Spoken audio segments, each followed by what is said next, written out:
This game was removed from Steam due to a transphobic patch note, and it turns out this wasn't the only one. They have a history of putting out their patch notes with weird rants of their personal opinion, and then what they changed within the patch. And then even more hate. Wait, what the fuck? Here's what the latest patch, and the one that got them removed from Steam, said. We're out of ideas, mentally unstable, totally degenerate, and desperate for clout.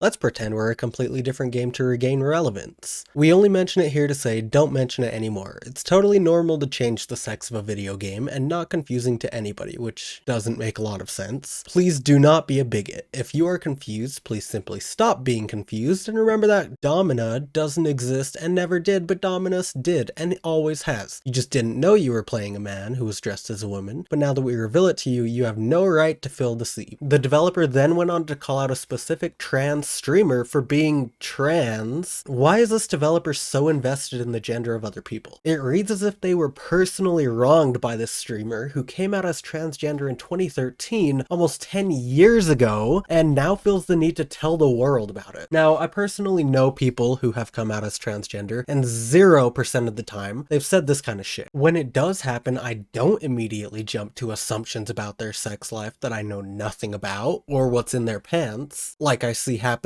way too often online. But I did have questions, like, what would you like me to refer to you as? What are your pronouns? And from that point forward, I did my best to get it right every time. But I'm not perfect. That I call them by the wrong name or pronoun. But I immediately correct myself and try not to make those mistakes in the future. I have never once felt confused, deceived, or betrayed by somebody coming out to me. In fact, it was the opposite. I was happy that they felt comfortable enough around me to tell me so that I can help and support them. I feel like I don't even need to mention this, but from what I've seen, the LGBTQ+ community is one of the most accepting communities online, so it doesn't make any sense to harass them for what they do with themselves and their own bodies. Another one of this company's patch notes said this: some men still won't fight. They're weak. There's no accounting for weak men.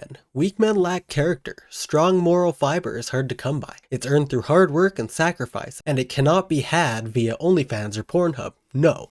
Those things are demonic possessions waiting to show you a succubus titty in the hopes you'll waste a load on her instead of spending that energy studying how to weld or grow a potato or learn a new language or how to program a computer. God damn, this writes like a little kid wrote it. Listen, kids, get off them porn tubes and do something with your life, because no one is gonna give you a goddamn thing, and this whole mess we call civilization is only getting harder. We need solutions, and we need smart men who can work hard and implement those solutions. Masturbating to e-girls isn't gonna solve the energy crisis yet to work. And sorry, I kinda had to throw on the accent. This was getting a bit too fucking weird for me. This was the first one of their patch updates I saw while researching this video, and I genuinely believed it was satire. Until I saw the other patch notes. The funniest part of this one is that it sounds like something Andrew Tate would shit out of his mouth until you get to the very last part where they do a complete 180. Or you could play video games and then work, because this is a gaming company and we need more people to play our game.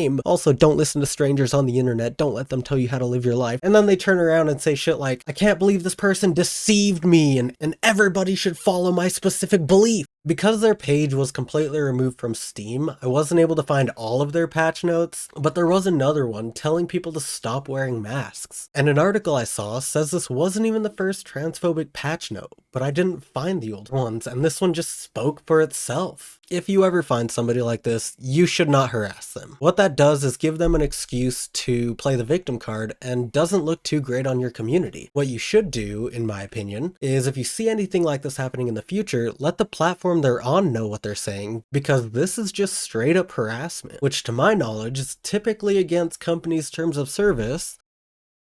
And harassment is the reason Steam gave them for why they were kicked off in the first place.